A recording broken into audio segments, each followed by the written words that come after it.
assemblée la ñuy desandi ba tey ban jàngat nga am ci coppite yi ñu indi ci suñu charte réew laataa ñu koy adopté ni ki démb assemblée nationale adopté na ko pour rappel di xaaral ni nag li nga xamante ni moom moo di promulgation bu ñu sukkandikoo ci le président de l'assemblée wax démb donte ni nag l'actuel ministre garde des Sceaux di maître Moussa Sarr xamal nañ ni président lu ni mel référendum da ko jëmee.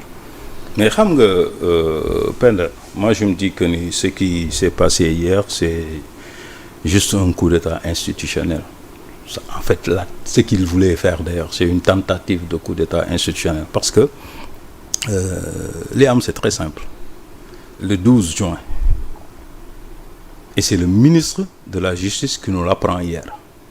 Le 12 juin, le président de l'Assemblée nationale a saisi le président de la République d'une correspondance. xamal ko ni ko ñun kat proposition bi dañ ko bëgg a def pour modifier la constitution. lu jiitu loolu président moo def ay proposition am te jël ay points jox ko assemblée ni leen proposition bi laa bëgg ngeen étudier ko pour que ñu modifier constitution bi. c'est-à-dire ñaari proposition président def na proposition moo ko njëkk a def jox ko assemblée téye proposition wu président teg ko nële def proposition jox ko président. alors que l'élégance aurait voulu que ñu adopté nga tontu président ci ay bëgg-bëggam ba pare. mais malgré loolu le président a eu la grandeur de les répondre d'après le ministre de la justice nee na leen lii ngeen bëgg a changer ci constitution bi c'est des changements substantiels maanaam du ay changements yu yomb ay changements yu xóot la 32 points et qui va obligatoirement changer la nature de notre régime te loolu suñ ko naree def bàyyi leen ma soumettre ko population bi nga xamante ne ñoo ma fal ñu def ko référendum ñoo ñu wax seen xalaat. waaye tontu président bi ñu dañ ko yéexee.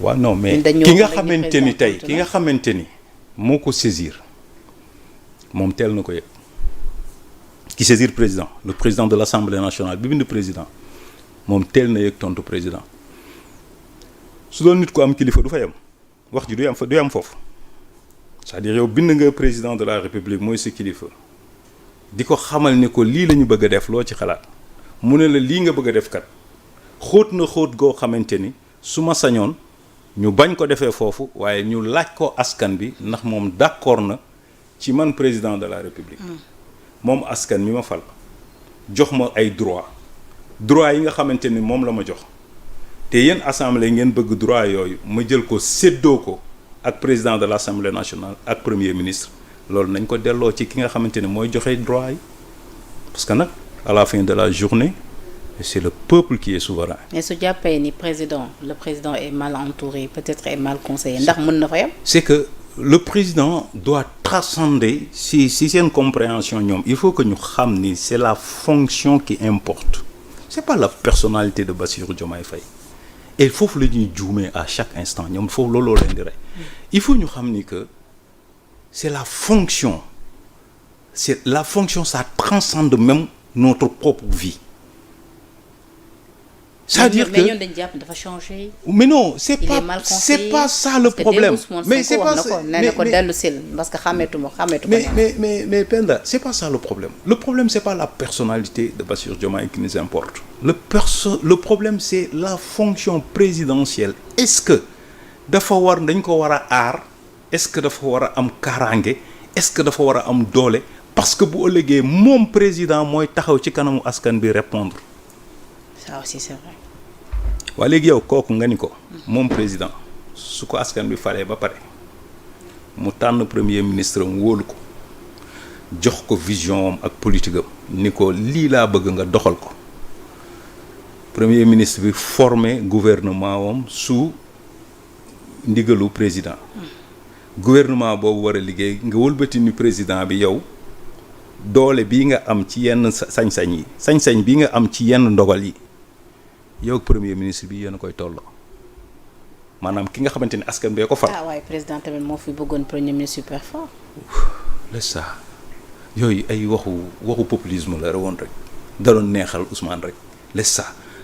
Mais c'est le président. En fait, un premier ministre ne peut pas être super fort devant le président de la République. Un premier ministre ne peut pas avoir de pouvoir devant le président de la République.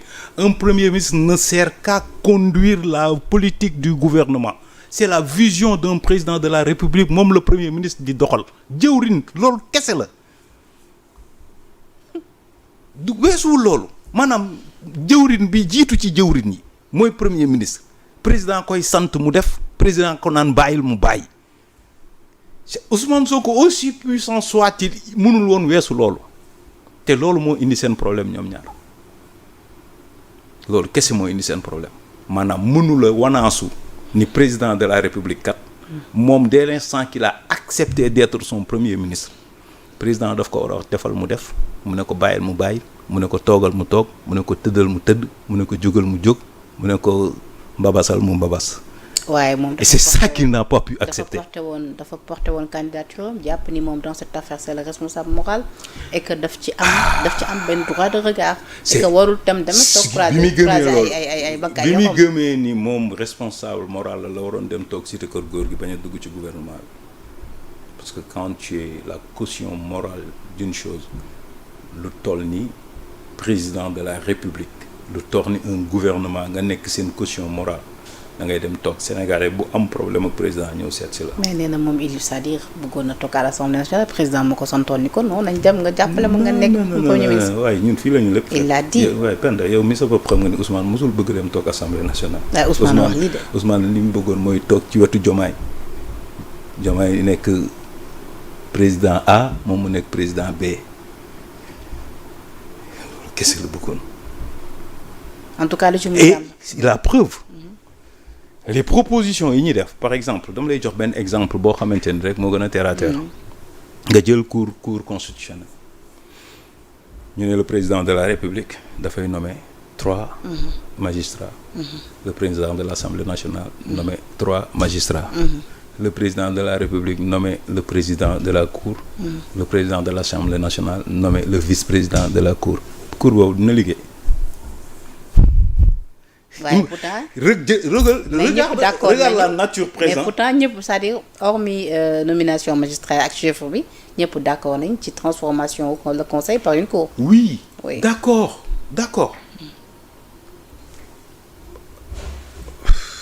ça laisse même à désirer ndax ñëpp d'accord nañ ci parce que le conseil constitutionnel man gisuma benn manquement bu war a mën a tax ñu koy soppi. waaw mais ci sujet yi mu dul àddu tamit dafa. non mais attends parce que buñ ko bëggee mu àddu ci li nga xamante ni du prérogative am dañu nekk dans un régime dañu nekk ci dëkk boo xamante ni Penda on a dit que y a une séparation des pouvoirs. mais justement suñ ko defee ab cours nag dans ce cas là prérogative dina gën a ubbeeku dina gën a yaatu. waaw mais defal nag. Penda. dañu nekk ci dëkk boo xamante ni dañ ni séparation des pouvoirs dafa am ñetti pouvoir moo am Sénégal pouvoir législatif.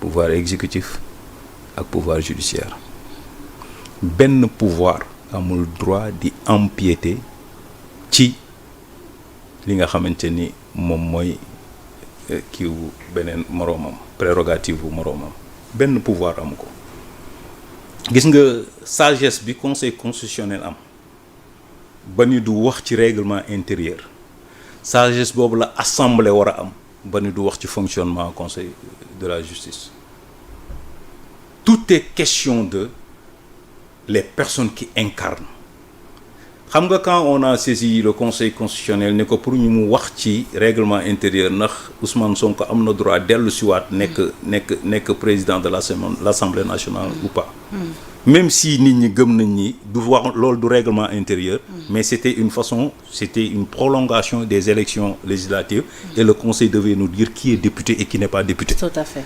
su fekkee loolu la mais le conseil a jugé que ni su ci waxee dafay wax ci règlement intérieur u Assemblée nationale par sagesse mu ne il est incompétent mënu ci wax waa lan moo tax Assemblée nationale moom mënul am sagesse boobu ba ni du ma wax ci li nga xamante ne mooy prérogative exécutif du ma wax ci li prérogative pouvoir judiciaire. loolu kay coppite dañ ko doon dugal ci règlement intérieur bu de l'Assemblée bu bees bi.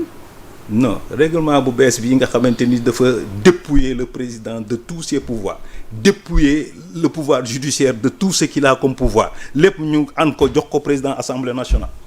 loolu moom mooy seen réforme bi nga xamante ni ñu ngi wax amu ci benn point boo xamante ni rek njariñu Sénégal. léegi ci les Sénégalais tey doon xaar Ousmane Sonko à l'Assemblée nationale mu indil ñu réforme sur la façon bi nga xamante ni moom la ñuy élire député depuis que Assemblée nationale di exister amu fi benn mandat boo xamante ni rek les Sénégalais se retrouvent ci député yi leen représenté à l'Assemblée nationale.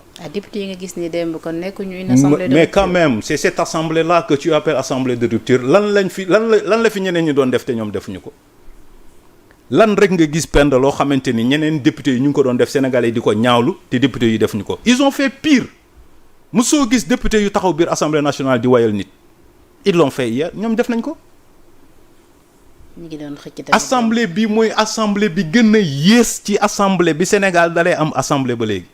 démb tamit ñu ngi doon xeex ak l'honorable député. démb non mais attends quand même ça veut dire que foofu lañ doon xaar Ousmane Sonko à l'Assemblée nationale moom mi nga xamante ni nekkoon na député moom mi nga xamante ni yàgg na taxaw di wax ni Sénégal problème bi mooy façon bi ñuy élire député yi. mais pourquoi tamit le président a voulu tamit faire tey ay amendement ci yenn ci points yi.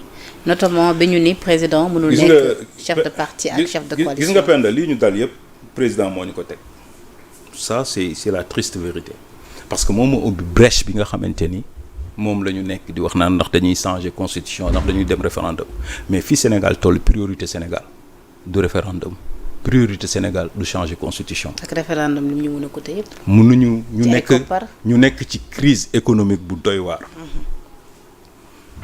nawetu daaw baa ngi nii nit ñaa ngi yore seen gerte yi seen kër yi ba léegi mënuñu ko jaay.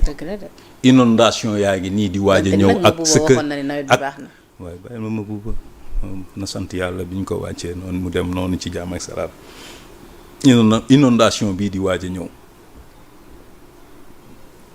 enseignement bi problématique enseignants yi nekk ci ay problème secteur santé nekk ci ay grèves yoo xamante ni depuis combien de mois Sénégal di dund benn chômage boo xamante ni ça n'a jamais existé les entreprises ferment nit ñi amatuñu liggéey nit ñi kenn la waay mënatoo ko ñu nekk ci crise yu doy waar yooyu yow président amoon dara looy xalaat lu dul naan da ngay modifier constitution ba assemblée di profiter aussi brèche boobu di la jox ay defal ay 32 amendements lépp moom la lu jiin njaag moom mooy njaag parce que su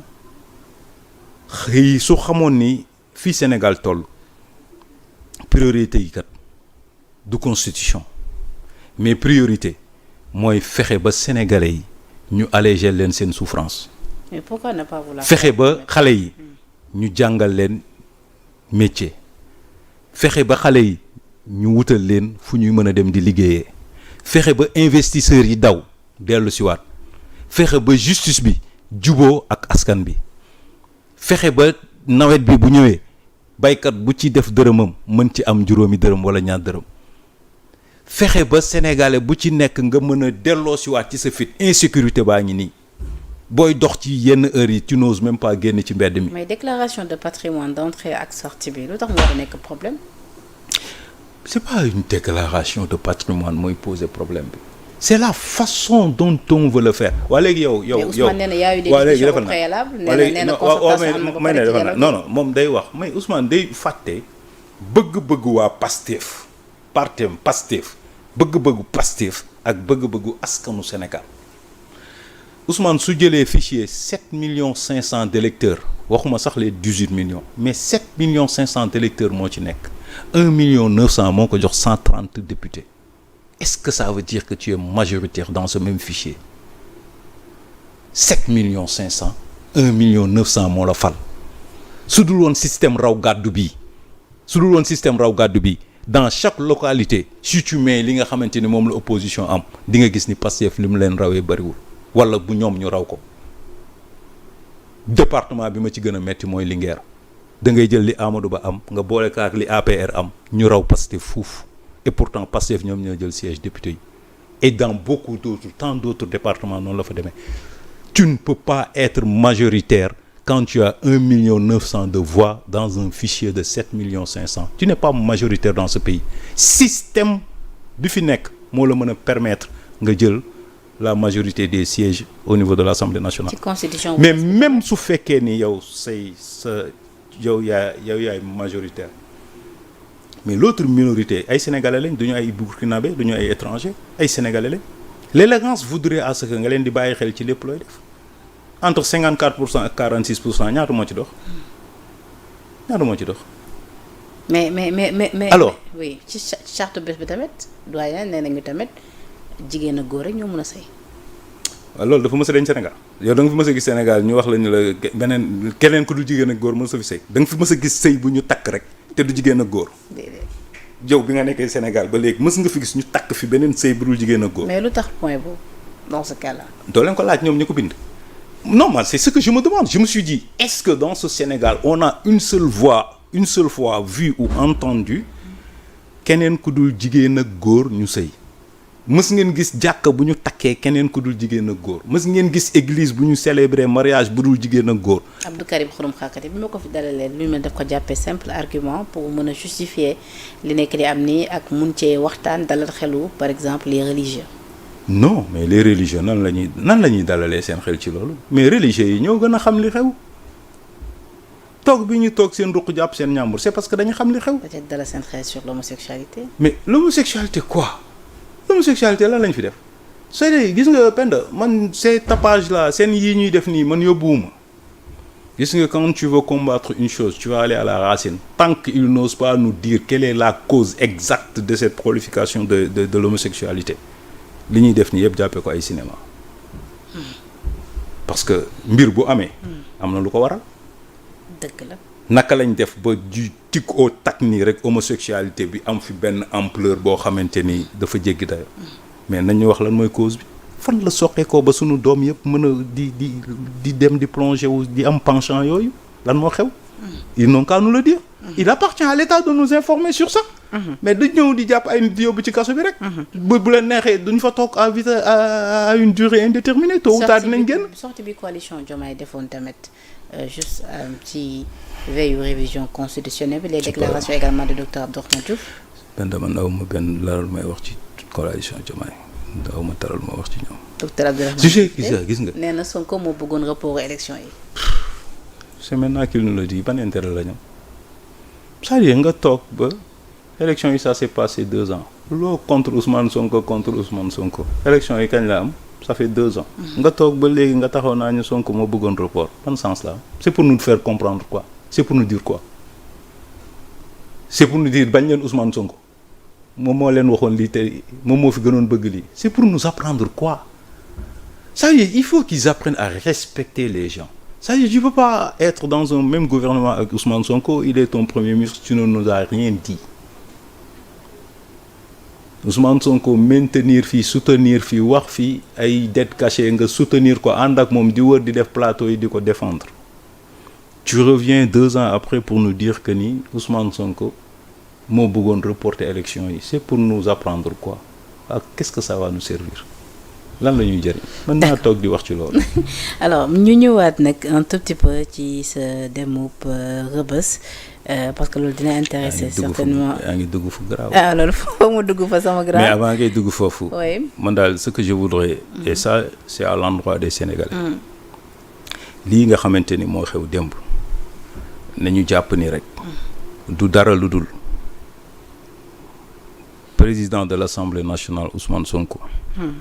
moo toog ba mu neex ko mu bëgg a jël li nga xamante ni constitution du Sénégal moo ko jox président de la République muy ay prérogatives am mu bëgg ko jël xaaj ko ci digg bi séddoo ko entre premier ministre ak président de l'Assemblée nationale et si on suit leur logique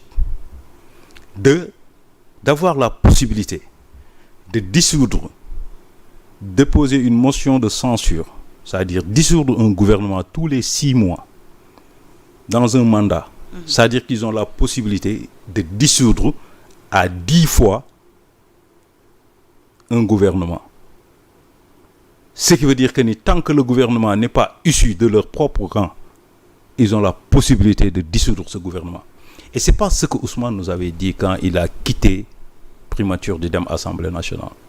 Il nous avait rassuré, il nous avait dit que ni tant que mu ngi fi. ku nekk yam fa nga war a yam. benn problème institutionnel du am ci dëkk bi. nañ ko xamal ni ko nag tey jéggi na tali bi moom dugg ci li nga xamante ni moom mooy wàllu bi yoon jagleel président de la République. Donc vous êtes pour la dissolution de l'Assemblée nationale? Non, boo ko dissoudre après ñu def lan mais il faut que nit ñi xam ni on est en crise économique. Penda soo dissoudre Assemblée nationale qu'est-ce que tu vas faire? Tu vas organiser des élections. Mais nous ñu ngi am ay élections yu ñu war a organiser 2027 est-ce que am nañ xaalis bu ñu ko organiser sax. Mais il faut que ñu xam ni crise xam nga lu ñu naan crise c'est-à-dire Sénégal xam nga fi ñu toll nii ñi fi nekk gouvernement bi fi nekk xam nga lan lay def maanaam quand on te demande d'assurer l'intérim main courante ngay exécuter gouvernement bi xam nga lu mu fi nekkee fay salaire amul leneen amul beneen possibilité bu mu mën a def fay salaire kese la mën a def taxes yi muy jël ça ne couvrir lu dul salaire yi mais un gouvernement pareil ak fii réew mi toll nga bëgg naan ko dissoudre Assemblée nationale ñu organiser waat ay élections. mais ndax bëggoon nañu plus aussi l'honorable député Amadou Ba nee na ñoom seen mission mooy focus ci jubal jubanti. xam nga la mooy dëgg. et non defar ay tali. xam nga non jubal jubanti amul lu ñu fiy jubal amul lu ñu fiy jubanti ndax gisuma ils ont accusé des gens à tort ça fait plusieurs années ils ont leur justice ils ont la police et la gendarmerie ils ont leurs enquêteurs ba léegi mënuñu génne benn 15 boo xamante ni dañuy wax ni tel nit moo ko détourné. C'est des accusations à tort qu'ils font sur des d'honnêtes citoyens qui ont servi ce pays. Et nañu xalaat ni ñoom dañuy dem Amadou Ba ngi nii lii ça doit lui servir d'exemple. Il a été ministre de la culture. En peu de temps il ne l'est plus. tey keneen a fa toog. kooku fa toog noonu su ko audité sosal ko comme ni ñuy def di sosal ñeneen ñi qu'est-ce qui va se passer pour lui.